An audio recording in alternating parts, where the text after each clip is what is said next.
Euzubillahimineşşeytanirracim. Bismillahirrahmanirrahim. Rabbi şrah li sadri ve yessir li emri ve hlul ukdeten min lisani yefkahu kavli. Assalamualaikum warahmatullahi wabarakatuh. I apologize for the delay. So we have a crowded in-person presence today. So I had, as a host, I had to please them, with jokes and all this stuff. So yeah, inshallah, we will continue from our discussions on the resurrection hereafter, and this is the 10th word. I guess this is the 4th week of the 10th word that we just started. 10th word. So as you can remember, the author studies the hereafter not as something distant, but rather something with some signs in the current life that we have. Meaning, if you look at your life, if you look at the creation as you see it, you will understand that there must be hereafter. You will come to this conclusion, or at least you would say there is something missing that needs to be completed. And then the revelation comes and starting talking about the hereafter, you would say, okay, that makes perfect sense because it fits to my experiences. So for instance, last week we studied the 7th aspect, in which the author was talking about that everything in your life, everything in creation is being preserved, recorded. So these recordings imply that they are recorded for a purpose, for accountability. And this is how you feel in your life as well. We studied also last week, we talked about the senses that we have, the feelings, together with what we observe and what we observe outside, what we observe inside. The author said last day, or the text concludes that there must be some way of accountability being held accountable,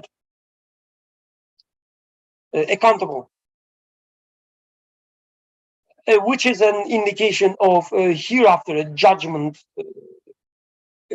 kind of.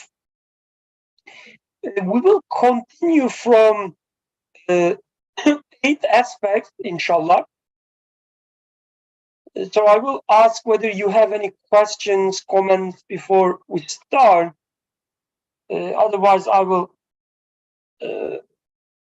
start with a short comment, short reminder.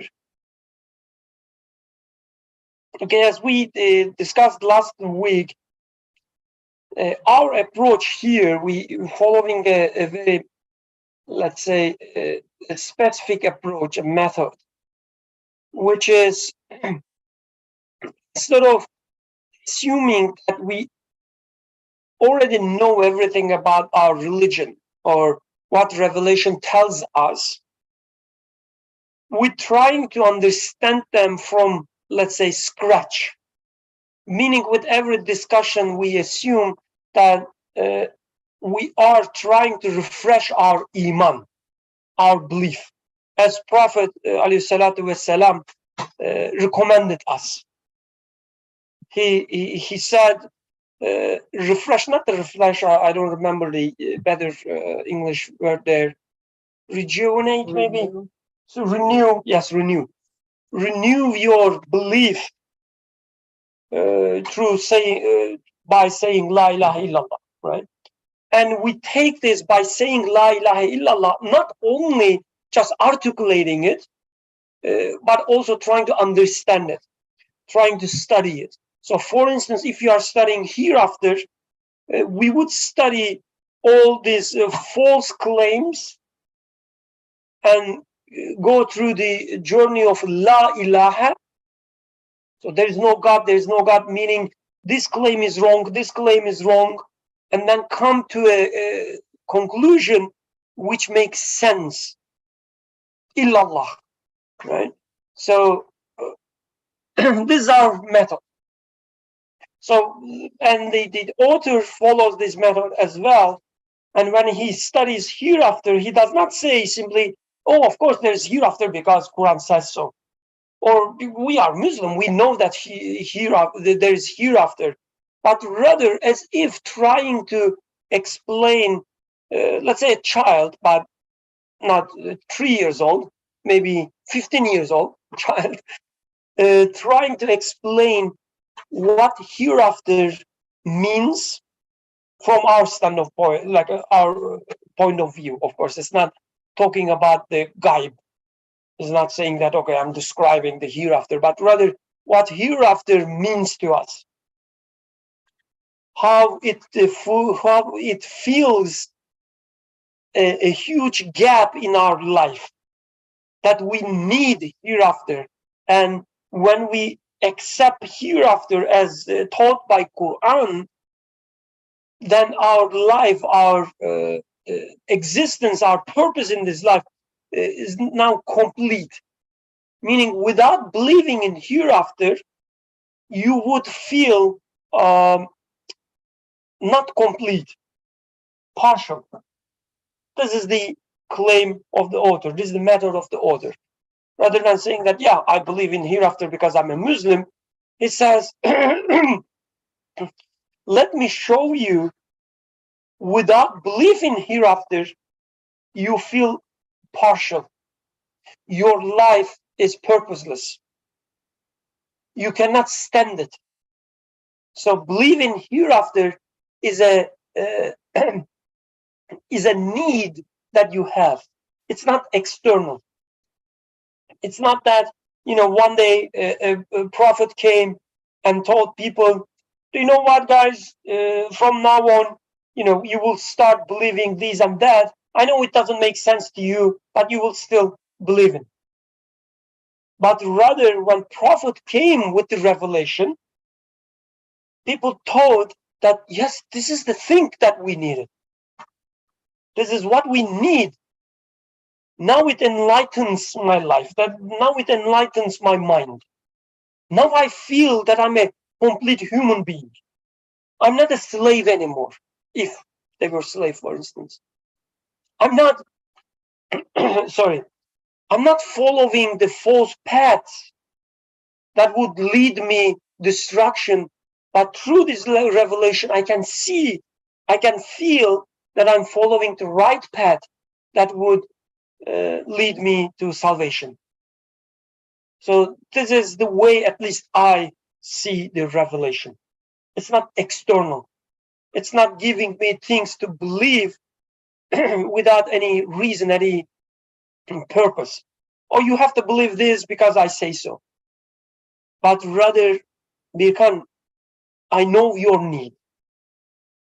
You are not happy. You are desperate because you are missing believing angels, for instance. And then revelation would explain what angels means in my life, how it satisfies a certain need that I have. So that with this in mind, let's start with the 8th aspect, unless you have some questions, comments here. It could be a disagreement with what I said as well. No? Should we start? Okay. Since I'm the moderator, you know what it means, I think? Yeah, absolutely. I have the power to ask people to read, for instance. Not ask. Oh, yeah, not ask. That's even better. So, would you like to read the 8th aspect for us? But please with a slow pace. Okay. Very slow. Okay, sure. Do I read fast? Usually is that? Oh, I don't remember. Like I just say, yeah, in general. I say the same thing to my wife as well. Like so, okay. Reading slow is better. Yeah. Okay. 8th aspect. Come, let me read to you the decrees issued by that monarch. See, he repeatedly makes the following promises and dire threats. I will take you from your present abode and bring you to the seat of my rule. There I shall bestow happiness on the obedient and imprison the disobedient.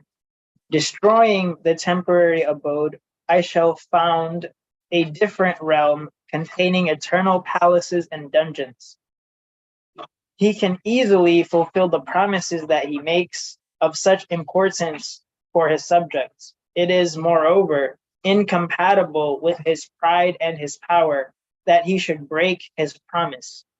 So look, O confused one, you assent to the claims of your mendacious imagination, your distraught intellect, your deceptive soul, but deny the words of a being who cannot be compelled in any fashion to break his promise, whose high stature does not admit any such faithlessness, and to whose truthfulness all visible deeds bear witness. Certainly you deserve a great punishment. You resemble a traveler who closes his eyes to the light of the sun and looks instead upon his own imagination. His fancy wishes to illuminate his awesomely dark path with the light of his brain, although it is no more than a glowworm.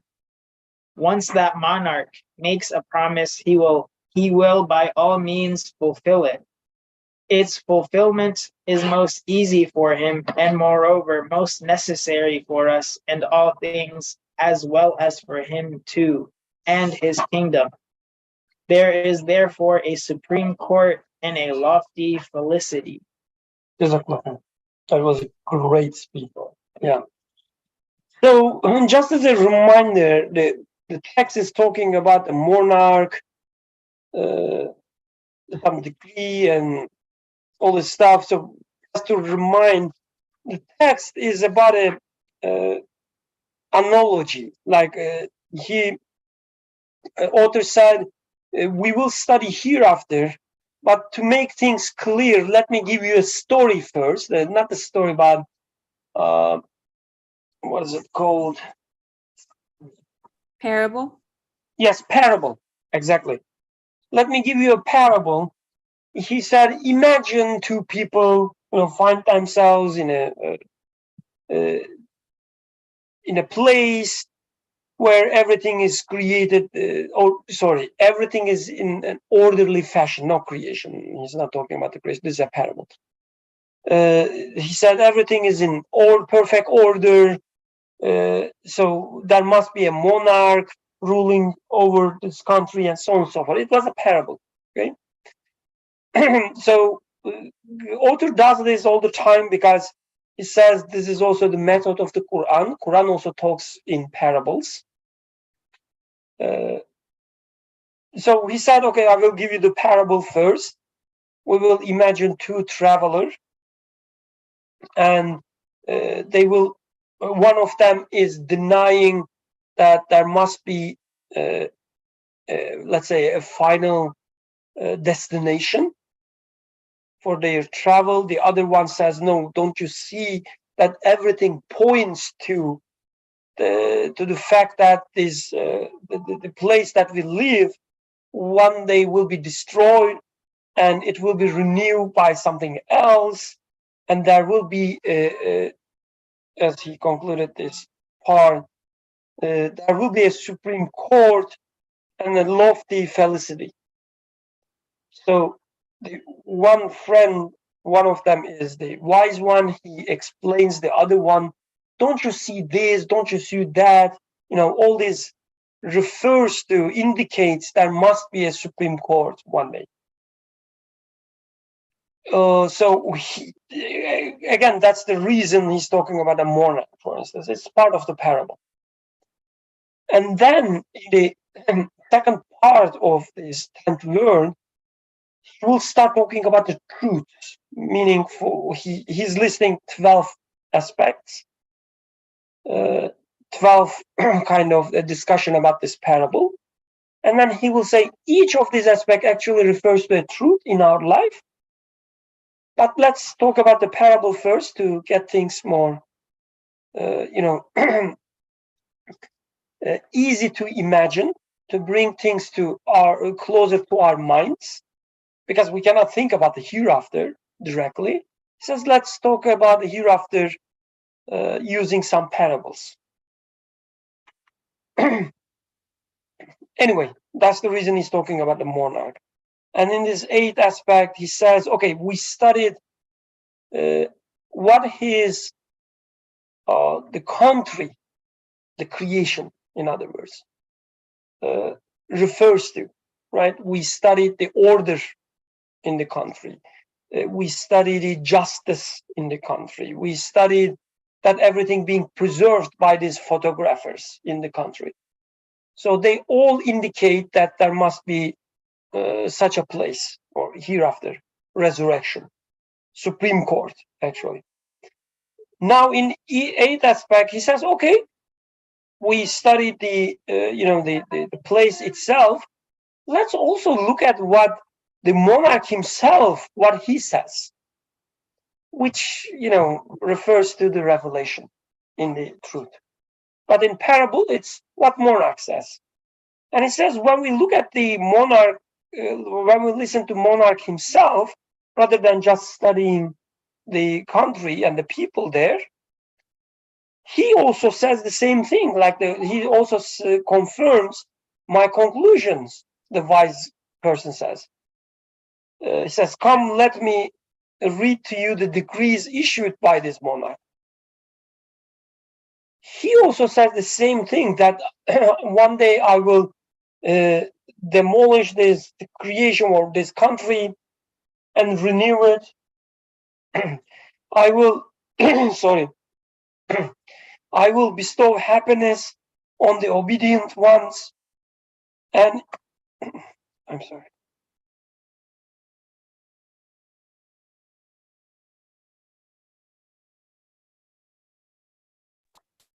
I will bestow happiness on the obedient ones and imprison the disobedient. So what he says confirms our experience, he says. So don't you see, then there must be such thing. There must be a Supreme Court. Because your life points to such a Supreme Court, or it points to the necessity of such a Supreme Court. It gives you evidence about its existence. And then the monarch himself also says, oh yes, there is a Supreme Court. So there's no question then that there is a Supreme Court, he says. Denying all this, denying both of them, both the creation and the revelation together, it says, like closing your eyes to the light of the sun and trying to imagine things and trying to find light through your mind. It's like, so I think it corresponds to what we do today in our world, in truth, that we deny everything we observe in the creation. Because when we look at the creation, like there is no way to deny that there must be a creator, all-powerful creator, right? But instead we say, oh, no, there is no creator. And then revelation comes, we say, oh, no, this is from 14 centuries ago. It doesn't make sense. So what does it make sense then, we say? And then we say, or they say, oh, we will find out the reality ourselves. We will use our minds, we will use our sciences, philosophy, I don't know, poetry, and we will define the reality. This is exactly the same thing. Like your experiences point to a certain truth, there must be an all-powerful creator. Otherwise, how can you explain the existence of such a baby? Or the food that we just ate? It was a perfect food, by the way. Like if you join us in person next week, you win. Anyway, So we eat some stuff and it satisfies us. We get this pleasure, taste, as if food knows us and trying to, satisfy us, which doesn't make sense at all.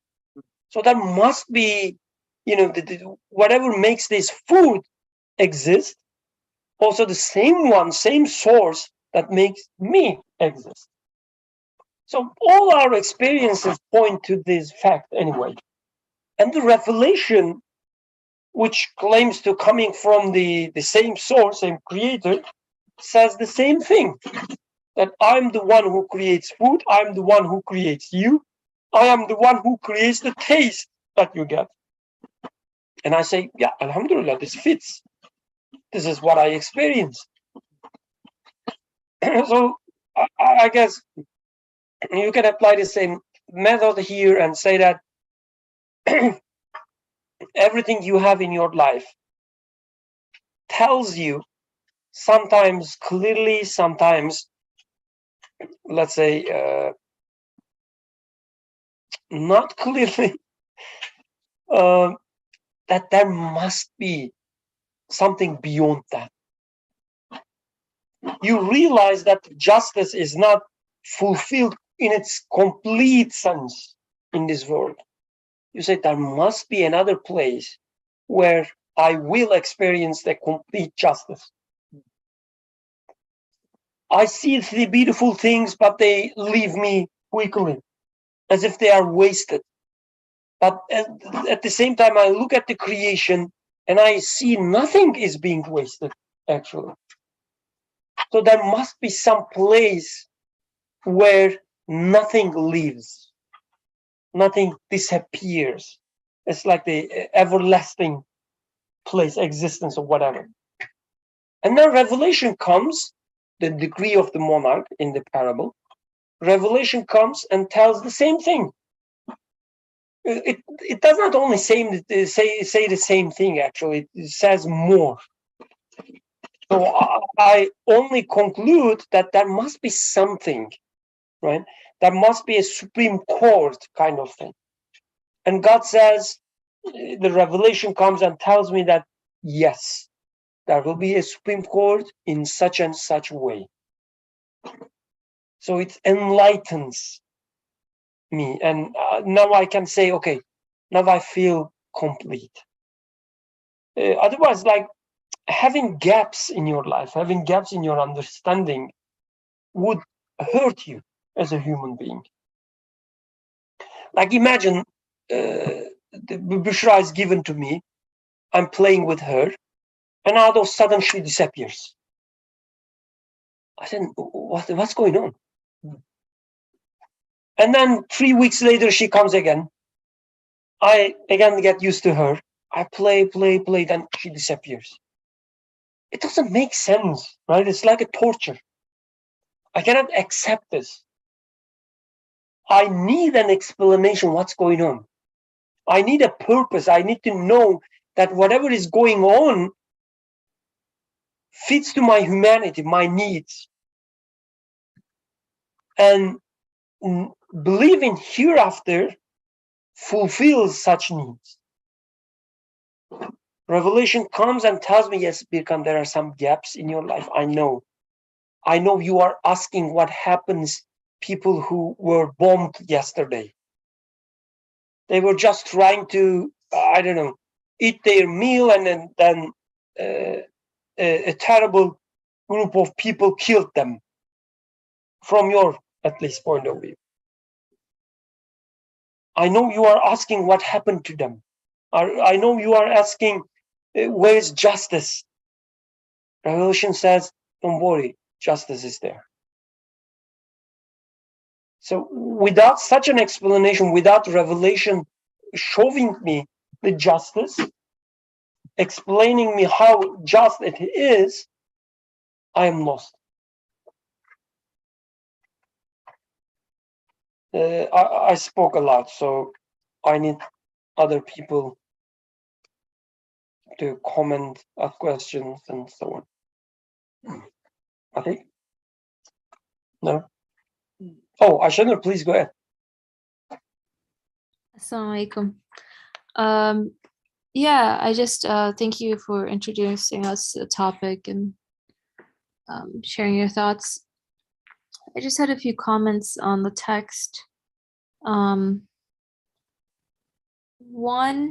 was about what it means to be brought to his seat of rule, right? In that first paragraph, he says, I will take you from your present abode and bring you to the seat of my rule, because I would think that everywhere in my present abode is his seat of rule. So how should I understand that, to be brought to his seat of rule? And also, like, I know this is a parable, but I'm trying to understand some of the connections that the parable is making to my life.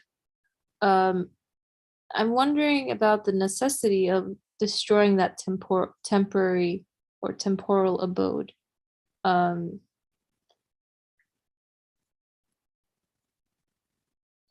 Moving on, I'll just say that, and we don't have to discuss all this. I'm just kind of thinking out loud here. In terms of the second paragraph, it was interesting that it said. Before you go to the second paragraph, do you mind expanding your second question about the necessity? Like, what do you mean with this question? What do you expect as an answer, for instance, and so on? Just could you open it up a little bit? I mean, the reason why I didn't open it up maybe was because I'm not sure of the answer to your questions right now. I mean, I guess part of the reason why I asked it was I was thinking, like, my first initial thought when I was listening to the text being read was, this existence that I'm given right now could also be extended eternally, right? But it's not. I die, and then I am given certain understandings or certain conclusions that would lead me to think I'm going to be given another form of continued existence. But it just made me think, why is that? Why is there that seeming interruption of death or change of abode from, like, why did this abode, I don't want to frame it as why did this abode have to be temporary, but I mean, I can only kind of go off of what I experience in the world. But and I recognize that, this my experiences in this world point to a more sort of fuller manifestation of what I experience here, right? I get certain flavors, I get certain tastes of things in this world, but I expect that an absolute one should manifest them in a more absolute way in one respect. But yeah, I mean, I don't know if it's a useful question to ask, right? Because it may end up being more speculative than practically useful for my life. So I was hesitant to say more about it, but yeah, I guess that's sort of the thoughts that percolate around that second question. Again, I don't know if we need to discuss it or how much we should discuss it. But yeah, that's there. Another thing I just wanted to say was, in terms of the second paragraph, it kind of caught my attention how he says, you assent to the claims of your mendacious imagination, or deceitful imagination, your distraught intellect, your deceptive soul, but deny the words of a being who cannot be compelled in any fashion to break his promise. And I was thinking, is this true? And I guess in my life, like, how much trust or reliance do I put on this sense of my, like, relying on my own intellect, relying on my own faculties. And so, like, my comment / question would be along the lines of, like, I see the ways in which intellect or imagination is so superfluously utilized, right? That is just unfruitful and really fallacious, like prone to error, really. Like, there are so many ways in which, we can't rely on all these things that it lists, and yet we do sort of tend to see it as superior, or and we live in a culture and an ideology that sees it as superior to any other sources of knowledge or sources of understanding. But at the same time, I was going to say, this imagination is given, this intellect is given, this deceptive solar nefs is given, and they too, in one role, play a revelatory they too in one way play a revelatory role, right? They too should be signposting me to the promise of this ruler. And so, how much of what does it mean to kind of balance that? Those are some thoughts.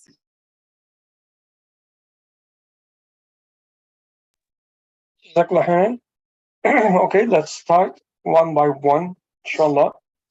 Any thoughts about them?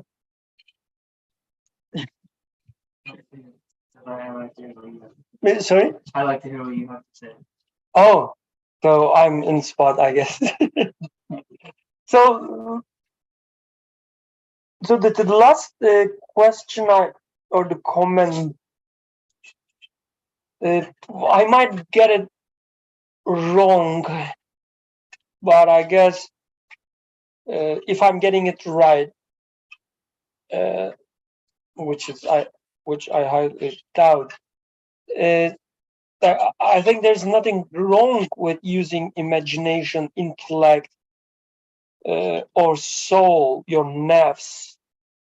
They are all there to as a faculty, as a tool for you to know your creator, or in this parable, to come to certain conclusions, understanding about the surrounding. I guess what is wrong is when you use your intellect in a disrupt manner, disrupt way, or in a deceptive way, using your soul. So sometimes your so talking about our reality, not the parable, we find ourselves with certain ideas, right? Sometimes the idea comes to our minds, which is created in us, everything created in us, including our senses, ideas. So it's not me that generating this idea. The idea is given to me. Sometimes this idea says, there's God, don't you see? And I follow it. It takes me to truth. But sometimes another idea is given to me, again created, says that, but Birkan, don't you think, assuming that things happen by themselves also makes sense? Maybe there's no God. There's also an idea created in me. I guess when my intellect does not sweep away the second type of ideas as a part of its training,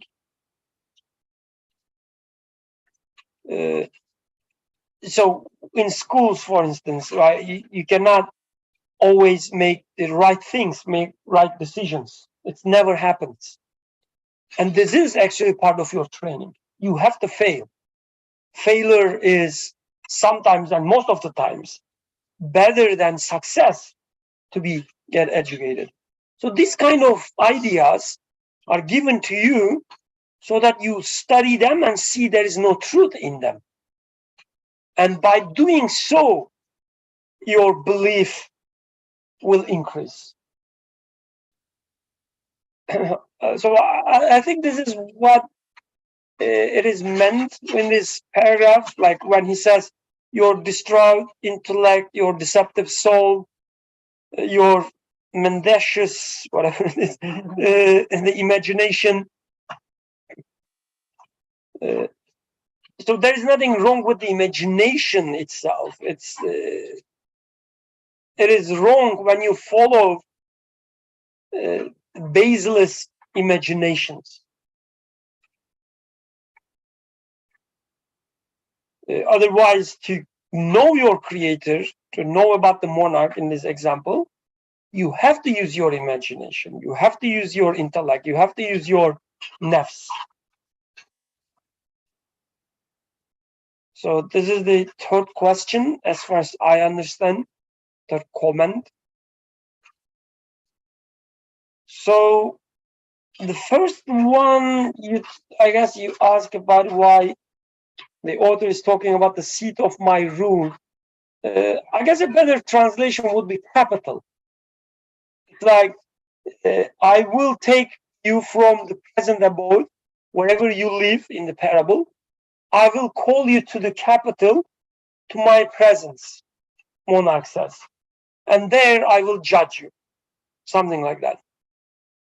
And when it comes to our life, the truth, I guess the author is referring to the fact that in this creation, in this life, everything is veiled. Like I see the actions of my creator creates this lovely scene in front of me, for instance. But I'm also given some options to deny it as well. And I say, Alhamdulillah, such a beautiful genes I have that are, transferred to my daughter. So she's so clever. Look at her, how, beautiful she plays. Well, I can also say that in this creation. But when I'm taken to the capital, there's no room for denial, because you will be in the presence and you will know that you've been a denier in his presence. So this is what I understand from seat of my rule, or being invited to the capital. As Quran says, there we will not find any word to say that, even if we want to try, we cannot deny anymore. We will know that we will know about the mistakes that we've been doing, and so on. So being in his presence, this is what I understand. So the second one was why this world has to be temporary, because in the text also, destroying that temporary abode, Quran says similar stuff. The worldly life is nothing but, what is it, glittering, but let's say just a play. There are different versions. It's only a temporary abode. It's just, we will ask them how long you stayed there. They will say maybe a day, maybe slightly longer than a day, or shorter, longer, I guess. So anyway, it's the emphasis in Quran is always about this world being temporary, this life being temporary. In the parable, the monarch also says the same thing, destroying that temporary abode. And I guess Arshanur was asking why it needs to be temporary. Any comments on that?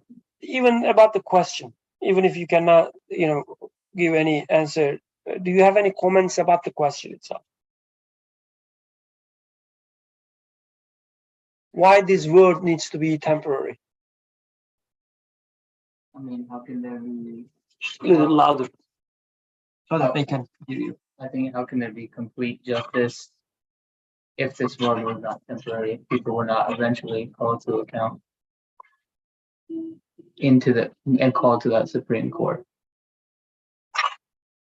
Oh, so you making, you tying back to the justice, and so you say that I don't see complete justice here, so that world needs to be temporary then.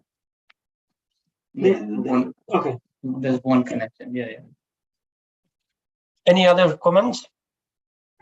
Don't feel obliged, or this is not like a quiz time. I'm just want to hear yeah, about I mean, the I think it ideas. also is like just understanding the nature of Allah's being the only kind of constant. Everything else is subject to change. Everything else can and will die and will be destroyed. So only Allah remains and then can bring things back, can restore and restores at His will.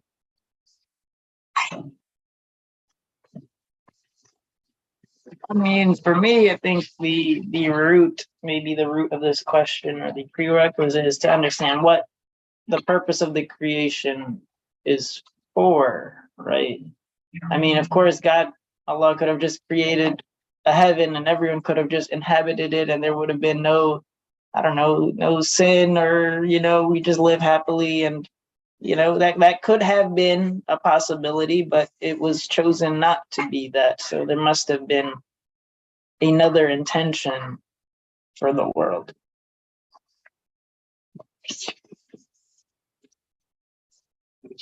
I don't know. No, that's great. Any comments from online? So, Go ahead, Aisha, please. Yeah, no, I was just gonna say thank you all for your comments, and Brother Riksan as well. Yeah, I mean, like, again, that second question is, I'm wary of its sort of speculative nature, but it is like, it's essentially a question about like why the structure of reality or existence is the way it is. And in one respect, I know the answer to that question, and it's not it's not necessarily something I have access to. This is how I find myself. This is how I find myself existing in the world, and that's the only thing I can build upon. But I guess just like reading some of these sentences kind of initiated that thought process, but I appreciate everyone's thoughts. Jazakallah khair. So let's talk about this speculative nature. I think it's very important in general. So there are different ways to approach the reality, especially when it comes to trying to understand something. So being speculative, as Aisha Nur was pointing out, and I'm sure she asked the question so that we can discuss about this speculative nature, is that you can approach reality from a speculative perspective, meaning it could be this way, it could be that way, why it is this way, why it is not that way, and so on and so forth. And there's no answer such questions, because these questions do not rely on the existence itself. They deny the existence, or they put aside the existence, and trying to reconstruct existence through their whims or imaginations. So what is the right way to approach reality? You start from the existence, meaning you look at the world, you look at what is around you, and realize that everything is temporary. That's it. This is what you experience. This is your reality. Can you find out anything which is not temporary in your life? In the entire universe, can you think of anything which is not temporary? No, right? Can you? I think you are smarter maybe than this guy. Maybe you can find. Same student loan debt. Even that is Student debt. Yeah, student loan. Maybe it's not temporary. That's a good one. It's close to be permanent. Let's say. is that most? Yeah. I mean, it is temporary in the sense that when you die, it will go, right? Or it'll be transferred to your Oh, really? Okay, your relative is also temporary. It has a long life, but it is still. Yes. Yeah. Okay. temporary. It is as permanent as, let's say, Grand Canyon. Yes. Yeah. The student loans are as permanent as the Grand Canyon, but we know that even the Grand Canyon has a temporary life. So this is the reality. And anything you say makes sense if it fits to the reality. If what you say does not fit to reality, then it doesn't make sense. This is the scale. This is your Furkan, let's say. If it fits to the reality, it is right. If it doesn't fit the reality, it's not right. From Quranic perspective, we would say whatever you observe is created by your creator. Hence, everything your creator says fits to reality because it is created by same source. So he creates and he explains. He creates, he speaks. So they have to fit. It's from the same creator, right? Revelation comes from the one who created you. So if revelation tells something which contradicts your existence, then you would say, oh, this revelation is not right. I don't believe this. This is not coming from my Lord, you would say. There are all these different revelations, right, out there, at least so-called revelation. How do you know one is right, the other one is wrong? Because the right one, first of all, you expect a revelation. As a human being, there must be a revelation, you say. Anyway, that's another discussion. But you take one revelation, read it, it says, oh, your creator is like another human being. He had sons or he had whatever. You say, it doesn't make sense. It doesn't fit the reality that I experience. Whoever created this, the book or my daughter or my food, cannot be of type of the same, the creation that I observe. It has to be another type. It has to be another kind. So it cannot have sons or whatever. Another revelation comes and say that, oh, do you know, Muhammad, you actually don't exist. You are just part of whatever it is and that. And you say, it doesn't fit my reality either. I exist. Right? This revelation is also garbage. So anyway, the reason I was saying this, the starting point is always existence.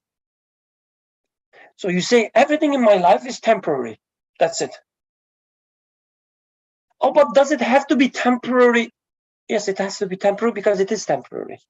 Like there is no probability or possibility with reality. You can talk about the possibilities or probabilities when there is a gap of knowledge. When you don't know whether it is temporary or not, then you can talk about possibilities. If it is temporary, you would say. If it is not temporary, you would say. Right? This is what we do in science, for instance. Because nothing we study is obvious and a fact, we always speak in probabilistic sense. But when it comes to reality, that you know for sure, and there is no other alternatives anymore. Does this world has to be temporary? It is temporary. That's so far I know. That's the only thing I know. And my what is it called? My contemplation, my reasoning will rely on this fact. I will start from the fact that everything is temporary.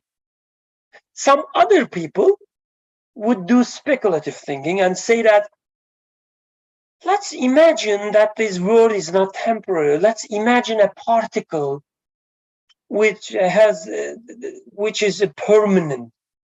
So some people, for instance, try to imagine that the matter is permanent, right? They just conflict with the reality. But anyway, you always start from what it is. It is temporary. Then you can ask the question, is there any wisdom, this life being temporary, from my perspective, not from the creator's perspective? You cannot talk about creator's perspective at all. It's like assuming that he has hands. You cannot talk about him. You cannot say things like, oh, he can say that I am the permanent one and I will stay when everything destroyed. He can say that from his own perspective. But you cannot repeat it simply. You cannot say that, oh, answer to this question is that he will stay, everything will be perished. No, what you do instead, you say, okay, from my perspective, is there any wisdom that everything is being destroyed constantly? And you say that, yeah, I can see some wisdom there. Everything being temporary points to what you said, points to the fact that there must be a constant one. There must be an absolute one. Everything being temporary tells me about this. So I know whatever I experience in this reality is not the creator that I'm looking for. As Prophet Abraham would say, he would say, I don't love things that sad. This is exactly what we are saying now. Your creator cannot be the one who is temporary. So everything being temporary tells you that nothing in this universe is the creator. So there must be a creator which is not of type of this creation, this type of universe. So there is a wisdom in everything being temporary, because my daughter is temporary, so I know she cannot be the source of love that I experience. So I will look at somewhere else. So it has a wisdom then, but it's always from my perspective. The life is temporary, that's it. There's no speculation beyond that. And it has a purpose. It teaches me about my creator. Making the point about the source. If you try to trace it back, everything has to have a source, and then at a certain point, you're gonna have to you have to realize that there's gonna have to be something that doesn't have a source. For all those things. You can use this, that's true. You can use this logic right in the moment. Like you don't have to go all these infinite chains. Like you say, who created this laptop, right? So you have to answer this question right there, rather than saying that, oh, it is, consists of all these parts. Because then you have to ask who created all these parts and who put them together. So just saying that it consists of some parts, it doesn't explain anything. It brings more questions. So there are certain arguments about the existence of God, which puts all these infinitely many chains, like infinitely long chains, as if, who created Athik, her mother created, who created her mother created, so on and so forth. It goes, and then Big Bang happened. As if God only created Big Bang, and then the rest was automatic by themselves. No, you would say, who created Athik? And if somebody says, oh, his mother did it, you say, it's not possible. You stop just right there. It's not possible. His mother cannot create anything. Her mother cannot even give rise to herself. I don't see any quality in his mother that would create such a being. Her mother doesn't even know what happens to food that she puts inside. How she can create, no offense, like it's same for my mother as well. You don't know. So, Maybe that's the issue of the question: who created versus who is creating? who is creating? Yeah, exactly. That's a great point. Like everything is being created constantly. So when we talk about the sources, yes, you are right, what you said, right? But we should be careful about when we talk about the source. So we don't also, or at least I don't also accept any question which comes with some chains. Like who creates Athik right now, right in the moment? Like look at Athik exists, right? I can touch him. Who creates this existence? His mother is not even here. Who creates this? Oh, his cells. What about his cells? Like, who creates cells? You just expanding the question. Before I was asking only one question, who created this? Now you are asking billions of new questions, who created each cell? So you have to answer the question right in the moment. Meaning, it's not about the historical change. No, I'm asking who creates Atik right now. This is the approach that Prophet Moses used when he hit his staff to the rock and comes the gushing water. Right in the existence, wherever you see, you will hit his staff the prophetic way to the rock, and you will see that from the rock comes water.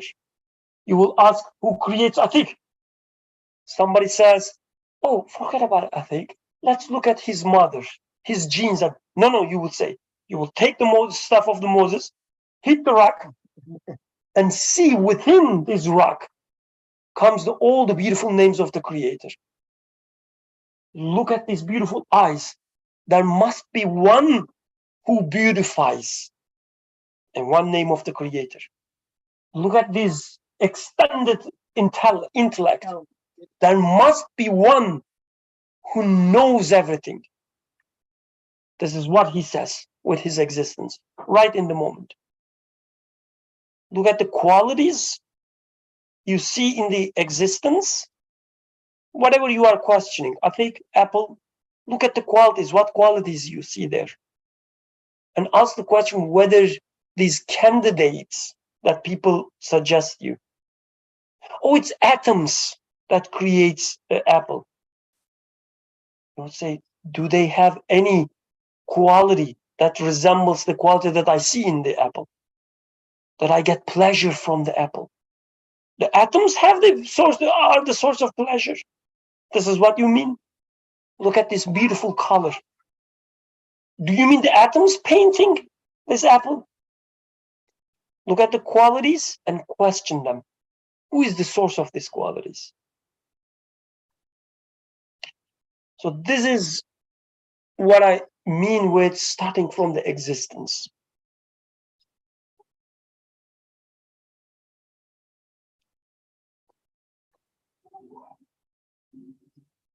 Any other comments, questions about the eighth aspect?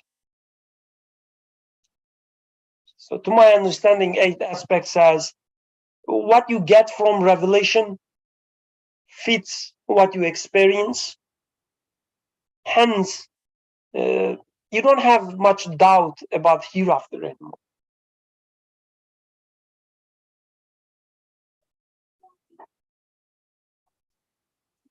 So, oh, go ahead, please.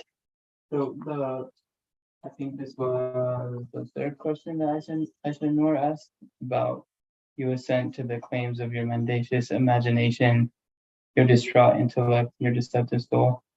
So the way I interpreted it the first time, focusing on the word assent there, the thought that came to mind was just that we tend to give greater value maybe to thoughts that we basically claim that have come from our own mind or our own nafs, and we give those higher priority over revelation, for example. So like just thinking about things that you hear on a day-to-day basis, like it's valid for you to have a certain desire or to follow something if it's from your own nafs, by your own choice, right? But if there's a God that has commanded you to act a certain way, to place certain constraints on yourself, that can be seen as oppressive. Certain people resist. So you kind of place this higher value on what comes from your own self than the claims or the commands of this greater being, and then even the idea of your intellect, placing higher value on your intellect, like those, the way that it's kind of seen as backwards. I'm thinking of like something that I heard from like Elon Musk, who was saying like he had this idea that like he was saying that there's potentially this supreme intellect who's like omniscient and has basically created this simulation that we're all in. This is one of his theories. He was saying is we're all in the simulation and it's controlling everything that we're doing, and they're just kind of like creating this reality for us. But really it's just a replacement for what it's like. It's not wanting to accept that there could be a God in this equation. That is, yeah.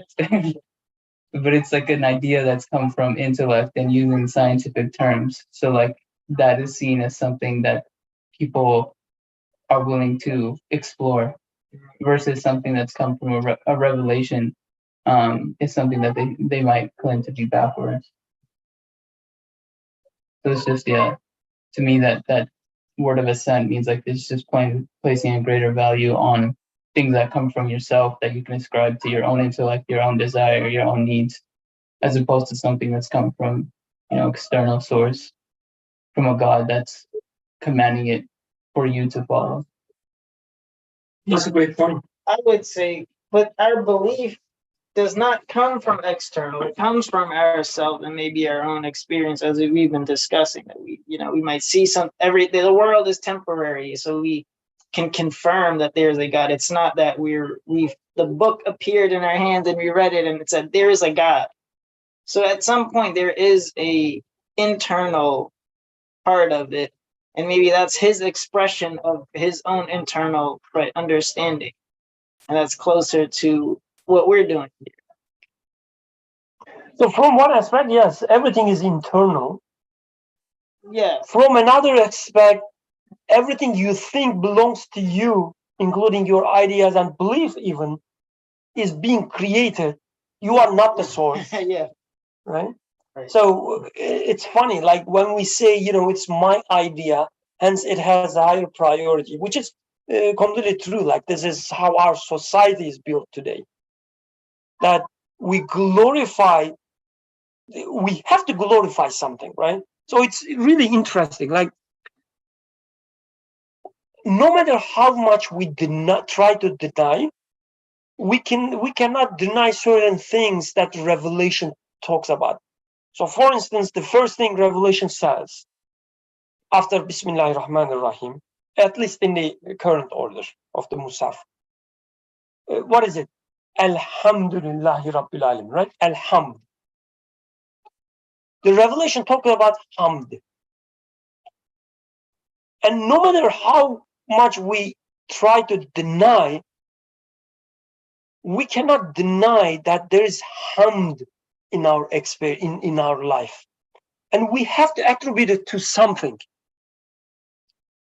Again, the revelation starts from existence. It says, Birkan, do you know what? You have this hamd in your life that you have to be, you feel thankful to someone, that you want to glorify someone or something, that you are satisfied and you know that it's not you giving you this satisfaction.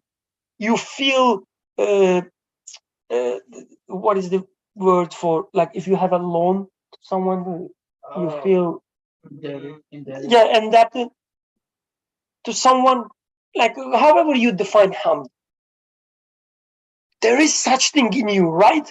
Revelation, first thing Revelation says, that this one, it talks about what you experience, and then says it goes to Allah. It does not go to your wife, your friends. It goes to your Allah. It goes to Allah. Alhamd, first Alhamd, and Lillah. And then explains what he means with Allah. The Rabbul Alamin, Ar-Rahman, Ar-Rahim. Anyway, but then we say, oh, that there is no such thing as the revelation or the creator, and we talk about the same thing. We say there is hamd, and I will try to attribute to the humankind. I will glorify humans. One day we will become this, one way we will become that. Right? So the intellect or whatever ideas, everything, you give them high priority because you think they are very close to you, like they belong to you. So you don't see any, let's say, reason to deny Alhamdulillah Birkan part, for instance, or li human. I don't know, nas, li nas, right? You say, okay, I can accept ayah which says Alhamdulillah nas. I can accept this. You say, the humans are this way, humans are that way, we will do this, we will do that, we will compute, whatever. So you cannot deny the reality part, the hamd part. You cannot deny. What you can deny is its source. You can cover it. So, but the funny thing, if there's no God, if there's no Allah, there's no nas either. The ideas that you think belong to you, they don't belong to you. Did you create them? Do you create them? If this is the case, the next time you have to find an excuse to your boss, generate a great idea, because you can create ideas, right? But sometimes you fail, you cannot generate. Sometimes my wife asks me a reason I did this or that, and I'm trying to find an excuse, and I cannot come up with the idea. It is so obvious that I cannot create them. They are given to me when somebody wishes, something wishes. They are not given to me when the same something somebody does not wish. So source is not me. So even if you say that, this idea makes sense, it's better because it's my idea, you already like conflicting yourself, because your idea doesn't belong to you. The same idea, this idea comes from the same source that you are trying to deny.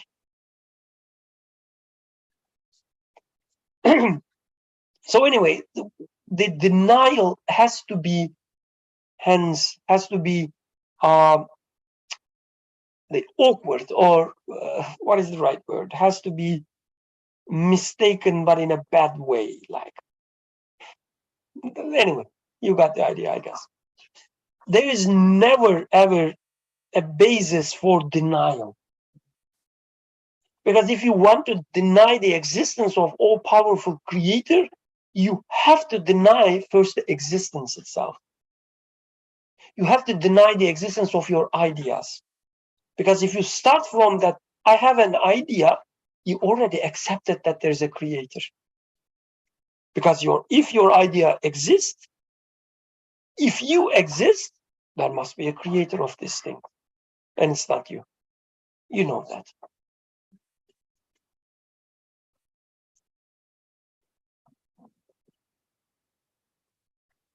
So this topic takes us back to old basics, which I'm very grateful, alhamdulillah, because we have to renew our belief. I'm learning a lot, alhamdulillah. Jazakallah khairan. So if you don't mind, I will stop here, not going to the ninth aspect. I'm ending earlier. We still have 9 minutes, but at the same time, I don't want to miss Maghrib. But I just realized there's a long comment from Aishanur. So let's finish with her beautiful, the words, inshallah. And then let's say goodbye. This third question also stems from my current preoccupation with conversations that put reason against revelation and Pits. discuss. Sorry? That pits that like pit them against each other. Oh, okay. Pit against. So anyway, that pit reason against revelation and discuss which one is superior, inferior. This is completely misguided in that there is an unspoken assumption that there is an unspoken assumption there about two having different sources. Exactly. Reason is also a kind of revelation. Yes, it is given to us. You cannot pit the two against each other when both are given. We tend to externalize the latter and internalize the former, the externalize revelation and internalize the reason. We usually do that, which is a mistake. Whereas again, both is given. I don't have ownership over one and externally impact the second. So my question also comes from the depiction here in this text of seemingly continuing this false dichotomy. However, I understand that the author is pointing out this foolish reliance on a faculty that we are not the creators of, that we do not have control over, that is susceptible to error. Exactly. And I think author also is referring to a certain instance of reason. He's not saying that you are relying on your reason, which is bad.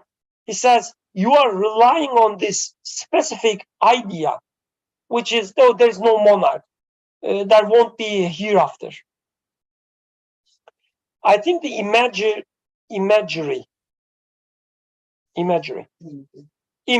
Okay, thank you. I think the imagery of preferring the firefly's light, as Muhammad would say, your own ideas, versus the light of the vast sun is also very useful. The firefly's light is a hint of the compelling, encompassing sunlight, and yet to ignore this sunlight for a firefly is motivated from pride, arrogance, delusions of self-ownership, whereas if I'm honest with my experience of existence, recognition of my neediness is what should be driving me. Alhamdulillah, very beautiful. And this is exactly the case. Right? I think every denial stems from not philosophy, not science, not knowing something, but stems from psychology going astray. Stems from arrogance, pride, deception of self-ownership. Alhamdulillah. So Jazakallah khairan. Let's finish here. سبحانك لا علم لنا إلا ما علمتنا إنك أنت العليم الحكيم وآخر دعواهم أن الحمد لله رب العالمين. الفاتحة.